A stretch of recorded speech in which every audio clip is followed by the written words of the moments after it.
Forming Christ in the Believer. TV Grace International presents the ineffable words of God, the gospel of grace, on the lips of the man, Christ Jesus. Abba Father. Mada ya leo ni ujio wa Bwana. Sio juu ya kuja kwake, kwa sababu ilisemekana kwamba anakuja.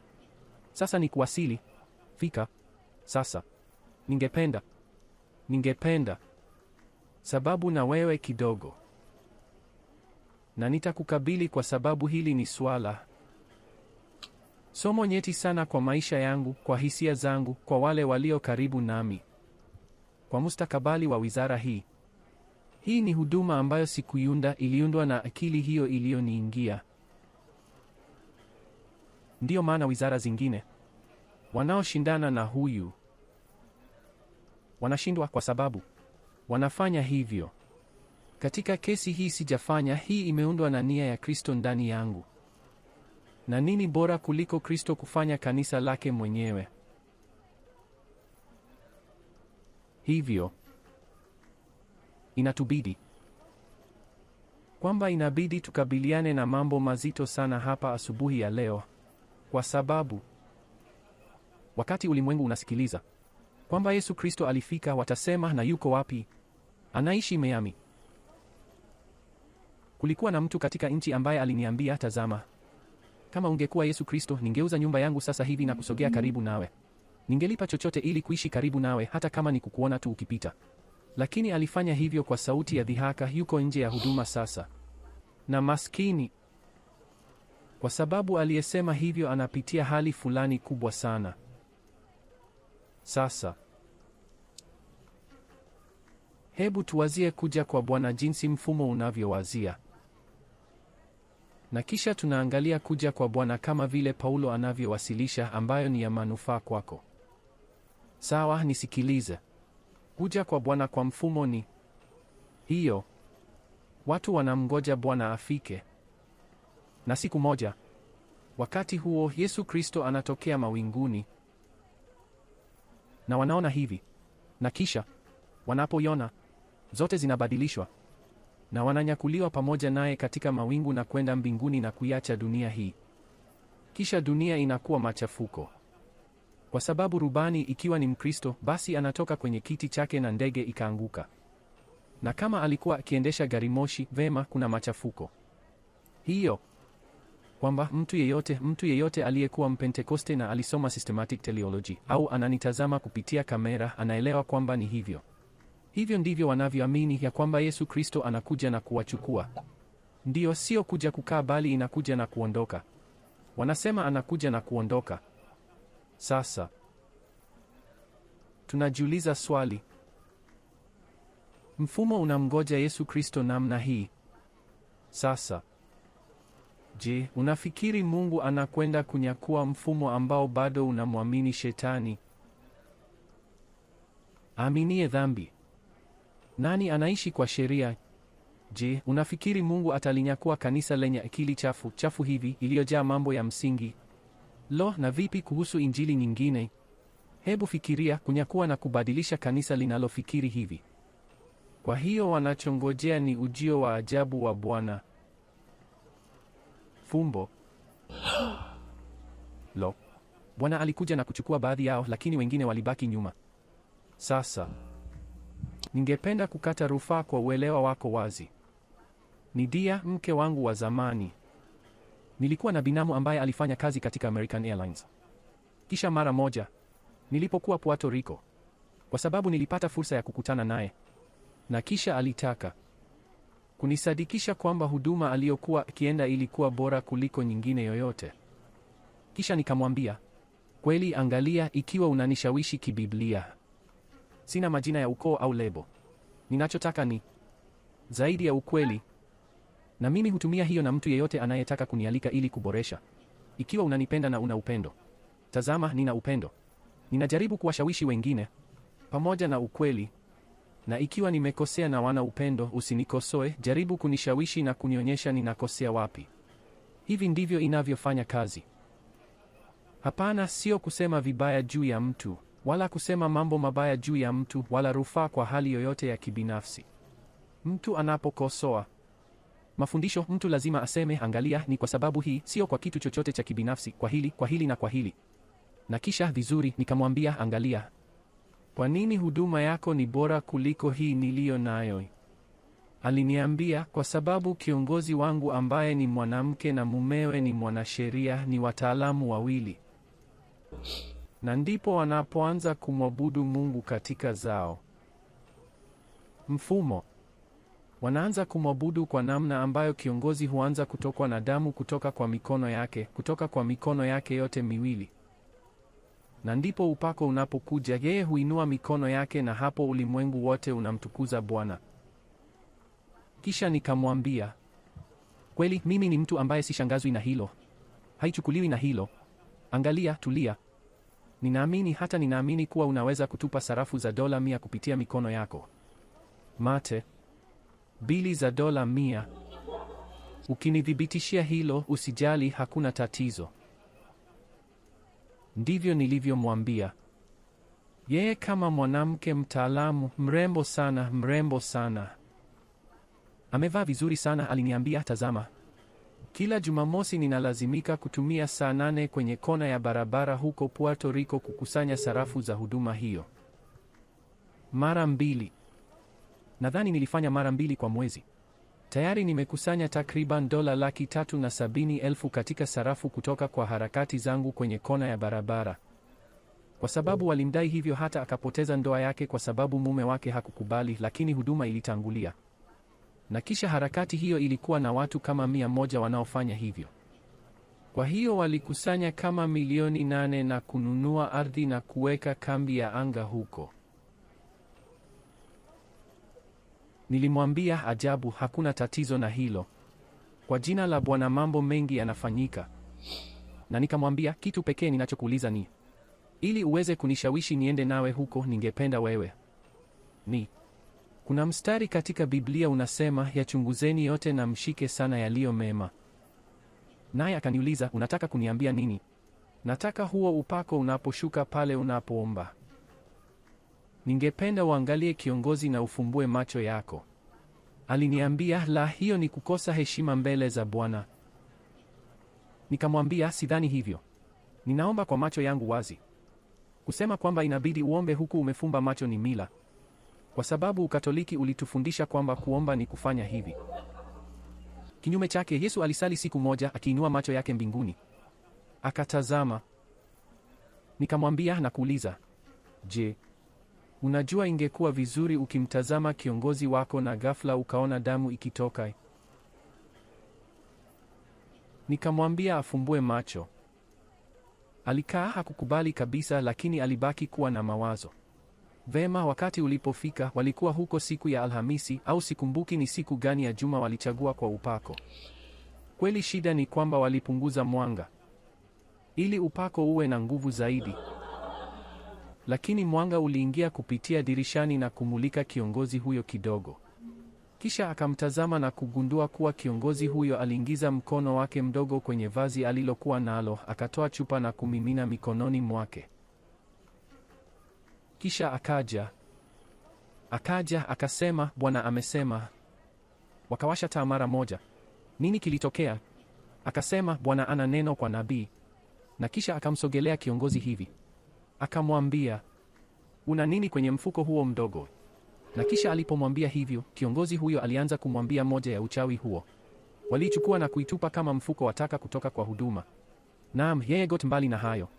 Wengine walimfuata wakidanganya, lakini yeye alitoroka. Baadaye alinishukuru. Nilimwona kwenye uwanja wa ndege wa Luis Muoz Marin nilipokuwa nikipitia Puerto Rico. Mimi ni mtu ambaye nimetafuta na kugeuza hii akilini mwake mara 1000 ili kuona ninakosea wapi. Na sihitaji kujipendekeza au mtu yeyote kuniambia jinsi ulivyo mkuu, kwa sababu tayari nina ukubwa wa kutosha kwa hilo. Nimeogelea hadi kuzama ufukweni. Ni afadhali kuzama katikati ya ziwa, lakini sio ufukweni. Hivyo ninachokuambia ni nzito sana. na ni suala la uhai au kifo. Kwa sababu ikiwa mimi ni Bwana, sijawahi kushindwa katika chochote ninachofundisha, kwa maana yote ninayofundisha yanategemea Injili ya watu wasiotahiriwa. Hivyo, je, unapendelea kuja kwa fumbo kama vile mfumo wa sasa unavyongoja? Hii. Na Biblia inasema hivyo wakati Yesu akainuliwa juu mbinguni, malaika wawili. Hebu tuisome. Matendo sura ya kwanza. Matendo sura ya kwanza. Hapa kila kitu ni dhahiri na kinachotolewa vizuri bila kupotosha mistari. Jifanyie upendeleo kujifunza na sisi, na uwe mwepesi, kwa sababu watu wanaonyumbulika hawatavunjika. Hapana, usikwama na usiumbishwe na ulichoambiwa. Chunguza. Je, huna nyenzo zozote za kuchunguza? Hiyo ni hofu. Kuna watu wanasema usimsikilize kwa sababu ana mapepo mengi ambayo yanaweza kukushawishi. Huwezi kuishi chini ya hofu hizo. Unapaswa kujifunza kuchunguza. Wewe ni mzee sana kuogopa. Wachungaji wanawaambia hao maelfu ya watu, msiwashe hiyo channel maana kuna mapepo yanawashawishi. Hakuna pepo hapa. Tulicho nacho hapa ni Biblia iliyofunguliwa.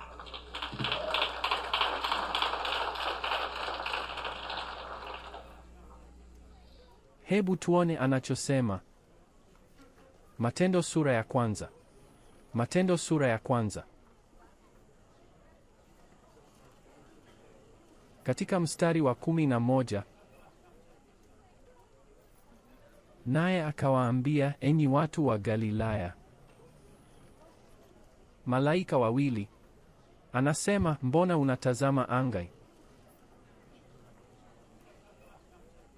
Kwa kawaida, ikiwa unaona Kristo akiwa ameinuliwa hivi mbele yako, basi unapaswa kutazama. Kisha anasema, kwa nini unatazama angani? Yesu huyu ambaye amechukuliwa kutoka kwako kwenda mbinguni. Hivyo atakuja kama vile ulivyomwona akienda mbinguni. Nambari 1. Kwa hivyo itakuja. Lakini inawezaje kuja kama hii? Naam, huyo kwa ukubwa alionao, futi 6 za urefu na uzito alionao. Huyo. Ataishi tena, atarudi tena.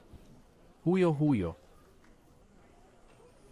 Hivyo anasema kwamba kila jicho litamwona atakapokuja. Na anasema ikiwa atakuja hapa Miami, sijui watu wa Brazili watamwonaje. Na walio katika Puerto Rico hawataweza kuiona. Na wale wa New York hawataweza kumwona kwa sababu ni saizi ya mwanaume. Zaidi ya hayo, nikisogea umbali wa kilomita 2 au 3 kutoka kwako, huwezi hata kunijua mimi ni nani. Halo, anafanana na Joss Louis. Kisha unapaswa kuelewa kwamba ujio huu si kwa ajili ya kila mtu kumwona akishuka hivi. Sio hivyo. Sema kusudi.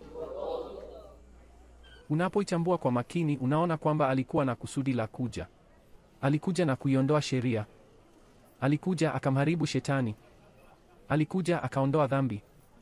Alikuja akaanzisha agano jipya. Na kisha baada ya kusudi hilo kutolewa, alimaliza kusudi hilo na kuacha agano jipya lililowekwa. Kwa hiyo basi ilichukuliwa. Naam, kama ilivyokuja mara ya kwanza, inakuja mara ya pili. Kwa kusudi, sio kwa fumbo. Ubarikiwe. Fikiri pamoja nami. Uwe mwenye kunyumbulika. Usiniruhusu kukushawishi pia. Tazama nitakachowasilisha kwako. Hebu sasa twende kwa Waebrania sura ya 9. Kusudi. Kwa maana ikiwa mara ya kwanza alikuja kwa makusudi na kuithibitisha na kuiondoa na kuitimiza sheria, kweli mara ya pili nililazimika kuleta kusudi pia.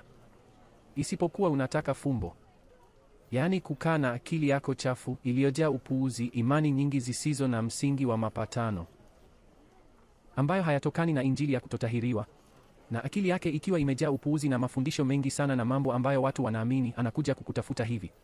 Yaani atatokea mawinguni na wewe unaenda kumwona, naye atakuambia, njoo pamoja nami kijana wangu mdogo, njoo pamoja nami mawinguni. Kuwaza namna hii ni kitoto, ni kufikiri kwa mtoto. Ndiyo maana Paulo aliwaita Wakorintho, ninyi ni watoto katika Kristo.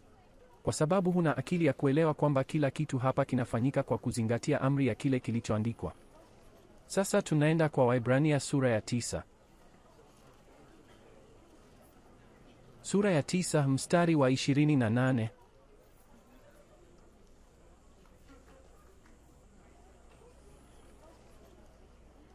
Je, sisi sote tupo?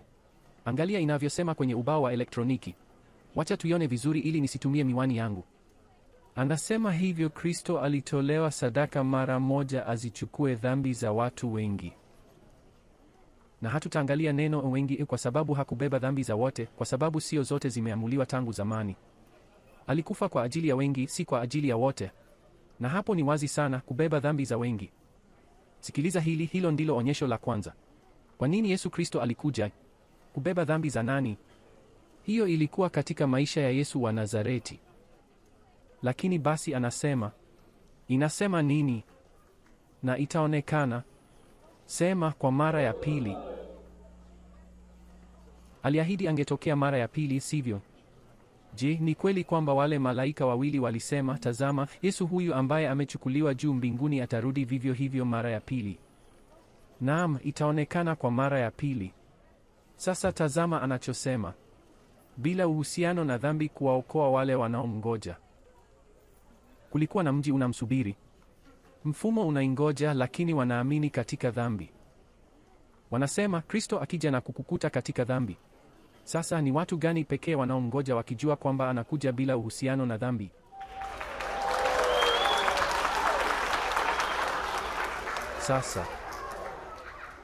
Sasa sikiliza hii.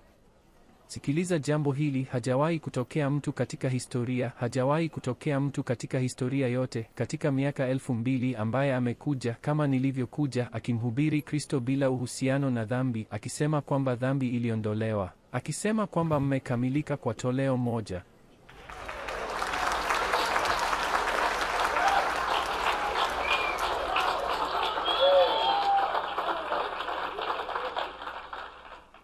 Ina maana kwamba itaonekana kwa mara ya pili bila uhusiano na dhambi. Na ni nani anayefanya hivyo? Lakini kwa mara ya kwanza hakuna mtu mwingine. Je, huoni kwamba kila mtu anadhani dhambi ingali hai? Wahubiri wote kwa kweli. Ndiyo maana wanajaza madhabahu daima wakisema, wale walio katika dhambi wajitokeze, kwa sababu wanamhubiri Kristo kuhusiana na dhambi. Bado wanamwona kana kwamba hajafufuka. Na hakuna mtu aliyefikiria juu yake. Jinsi nilivyo mwerevu. Hapana, sio kwamba nina akili, ni kwamba Yesu Kristo alikuja maishani mwangu na kuanza kuhubiri kupitia mimi.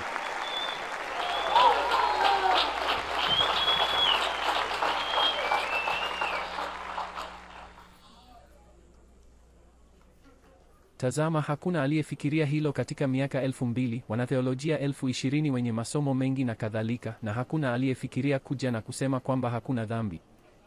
Na kwa sasa, mimi, raia wa Puerto Rico ambaye nilipigania kuhitimu shuleni, nasema, lazima kuna siri hapa. Na siri ni kwamba Kristo alichukua mawazo yangu na kufanya hivyo. Umeona zile sinema zinazosema face up ambazo zina sura mbili hapo. Na kwa sasa, kwa sababu ninaishi, angalia, Jose Luis. Amemilikiwa na nia ya Kristo. Siwezi hata kufikiria. Ninasema nadhani, lakini najua ninapofikiria. Ninajua wakati mimi ni mimi. Lakini hilo ndilo fumbo la huduma hii. Kwa hiyo, huo ni ushahidi wako. Kwa sababu ikiwa baada ya kile nitakuambia, unashaka hii, angalia. Usijali, hatutabishana nawe. Tuheshimu dhamiri yako dhaifu. Kwa sababu ninazungumza na wewe kwa ushahidi. Usiri sio. Ni kusudi. Alikuja, atatokea mara ya pili bila uhusiano na dhambi. Haitaonekana, tayari imeonekana. Ndiyo maana nimeita mada leo, kuwasili kwa Kristo, kuwasili kwa sababu tayari amefika. Kwa hivyo, hatua ya pili. Waraka wa kwanza kwa Wakorintho sura ya 4. Mstari wa 5 na 6.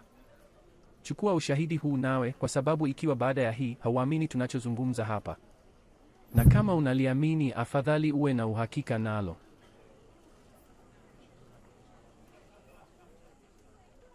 Kwa sababu itabidi ujibu kwa hukumu hizo.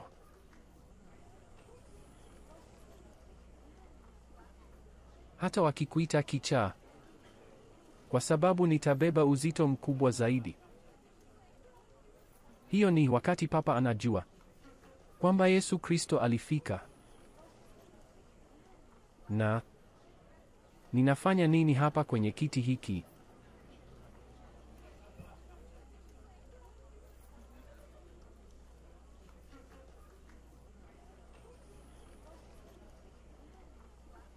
Ninafanya nini hapa kuwanyang'anya watu uongo wa katekisimu, kushika misa na kukumbuka dhambi lini? Hakuna dhambi tena. Scapulas, maombi. Ninafanya nini hapa na uongo huu ambao umedanganya ulimwengu? Waraka wa kwanza kwa Wakorintho sura ya 4 aya ya 5 na 6. Kwa hiyo msihukumu chochote kabla ya wakati wake, mpaka Bwana atakapokuja, ambaye atayafichua mambo ya giza yaliyositirika na kufunua nia za mioyo. Na ndipo kila mtu atakapoipokea sifa yake kutoka kwa Mungu. Ina maana kwamba Paulo alisema, tazama, atakapokuja atashughulika na mioyo. Na watu pekee walio na mioyo ni wanadamu wanaoishi. Na makusudio ya nyoyo yanashikiliwa na watu walio hai. Ina maana kwamba alipofika alikuwa anakwenda kufika. Lakini si juu ya wingu dogo kule kufanya jambo hili na kusema, njoo huku. Hapana, alikuja kwanza kurekebisha akili zetu. Kwanza tutashughulika na nia za moyo wako. Kwanza tufafanue mambo yaliyofichika ya giza. Hiyo ndiyo yote tu mfumo wa Kikatoliki wa Kiprotestanti, Ukristo huo wote, yote ambayo ni giza. Giza ni nini? Kinyume cha mwanga. Na mwanga ni nini? Ukweli. Giza ni nini? Jambo ambalo si kweli. Na wanahubiri nini? Uongo. Sifanyi hivyo ili kuwaumiza au kumsema vibaya mtu yeyote. Mimi si wa maoni hayo, lakini sina budi kufafanua mambo ya giza yaliyofichika. Kwa sababu hiyo ni kazi ya Yesu Kristo. Kufafanua mambo ya giza yaliyofichika. Na Yesu Kristo anaifafanua kwa usahihi. Angalia, anaifafanua vizuri sana kwamba unaielewa.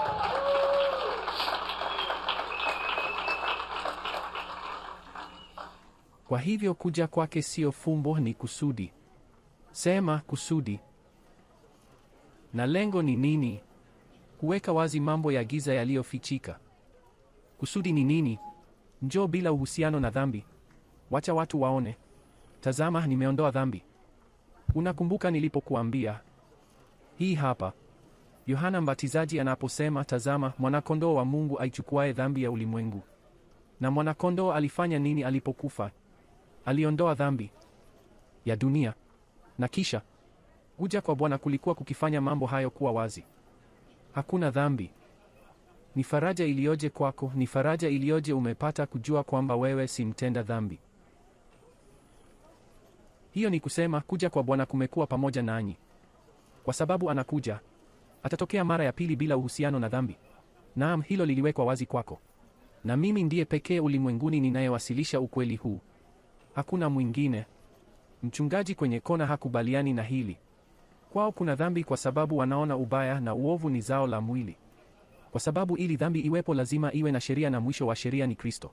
Kwa maana katika kusudi la kuja kwake mara ya kwanza, kusudi mojawapo lilikuwa kukomesha sheria ili kuondoa dhambi. Mwanakondoo hangeweza kuchukua dhambi ya ulimwengu kama sheria ingekuwepo. Alikomesha sheria, kwa hiyo dhambi ikatoweka.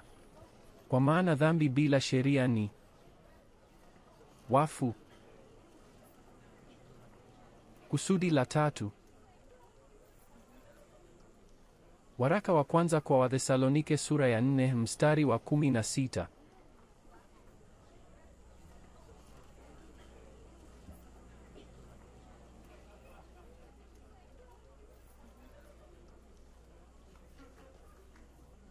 Tazama inavyosema hapo. Kwa sababu Bwana mwenyewe kwa udhihirisho wa fumbo mbinguni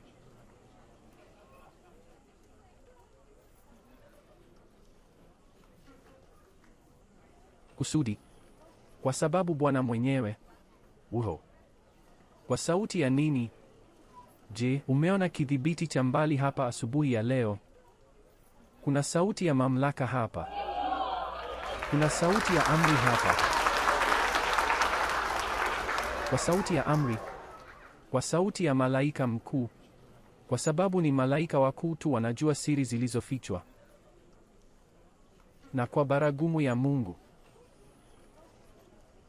Atashuka kutoka mbinguni. Unakumbuka katika Matendo saa 1:11 aliposema, yeye mwenyewe atashuka, huyo aliyepanda ndiye aliyeshuka.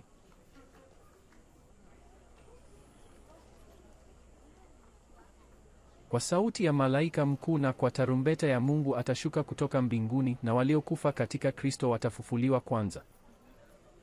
Anasema kwamba tumefufuka pamoja naye. Sisi tunaojiona tumekufa katika Kristo. Kwa sababu umekufa. Na uzima wenu umefichwa pamoja na Kristo katika Mungu.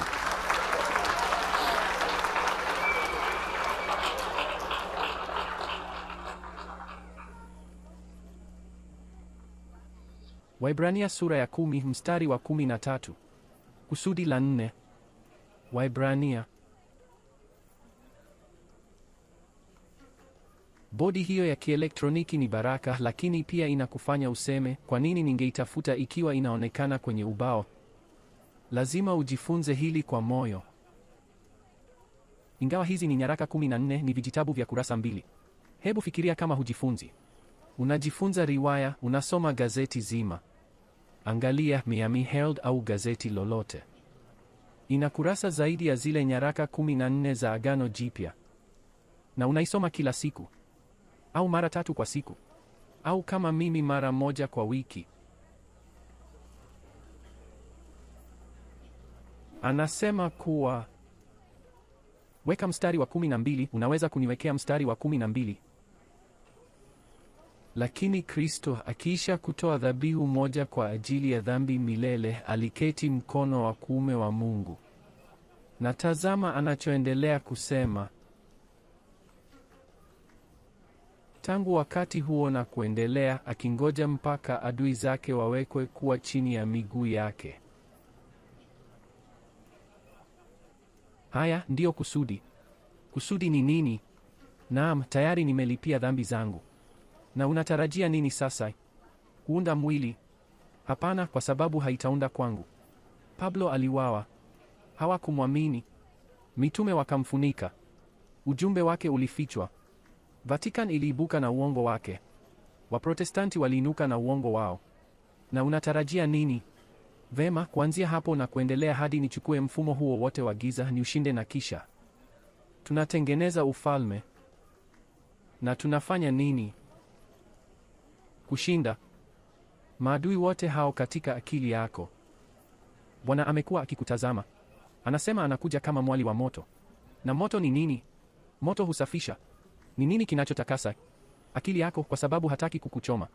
Anachotaka ni kuteketeza uchafu ulio nao akilini mwako na ambao hauambatani na agano lake. Usisimame tena. Haingeweza kuwa wazi zaidi.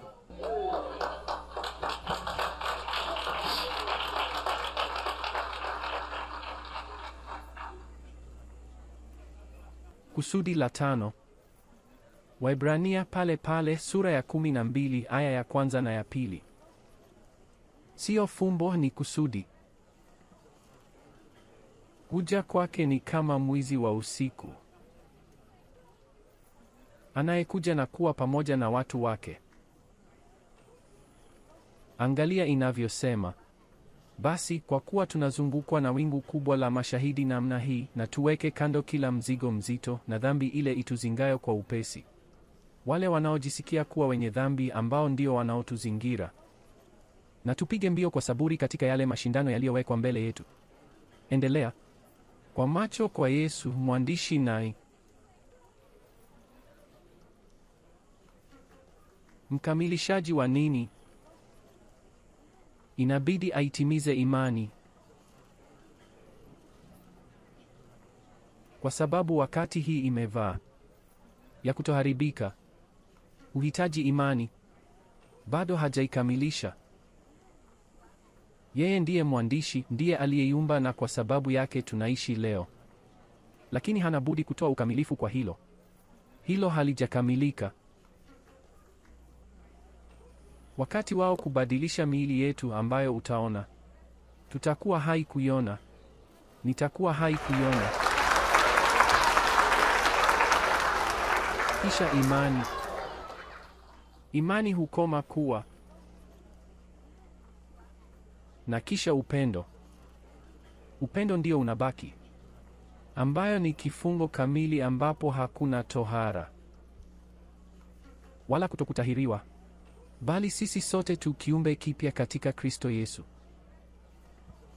Hivyo hitimisho leo ni kwamba Bwana Yesu Kristo anaishi katika huduma hii.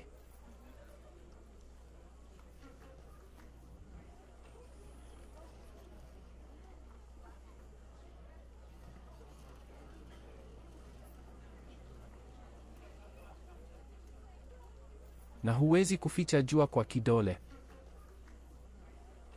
Ushahidi uko wazi sana. Isipokuwa unataka kuendelea kuingojea kwa njia ya fumbo, itabidi ufikie hitimisho. Au Bwana amekwama kwenye tope liitwalo Jose Luis. Au Jose Luis ni mdanganyifu na mwongo, lakini hatuna uthibitisho wa kusema kwamba yeye ni mwongo kwa sababu anatufundisha ukweli. Kwa hiyo yeye si mwongo, lakini kweli anayotufundisha inasema kwamba yeye ni Bwana. Lakini kwa kuwa ni vigumu kwangu kukubali kwamba yeye ni Bwana kweli, basi sina budi kukataa ukweli na kungoja Kristo wa fumbo ashuke kutoka mbinguni kuniambia, habari, kondoo wadogo, njoo hapa. Nitakupakia hapa ingawa una mashaka na kukata tamaa ikiwa huu ni ukweli au si ukweli. Nitakuambia hii, ikiwa sivyo tumeiona hadi sasa. Angalia, tule na kunywa na kusahau kuhusu hadithi hii. Lakini kama hii kitabu ni kweli kwenu ninyi mnaoniona, kama huu ni ukweli, basi mimi ndimi Bwana.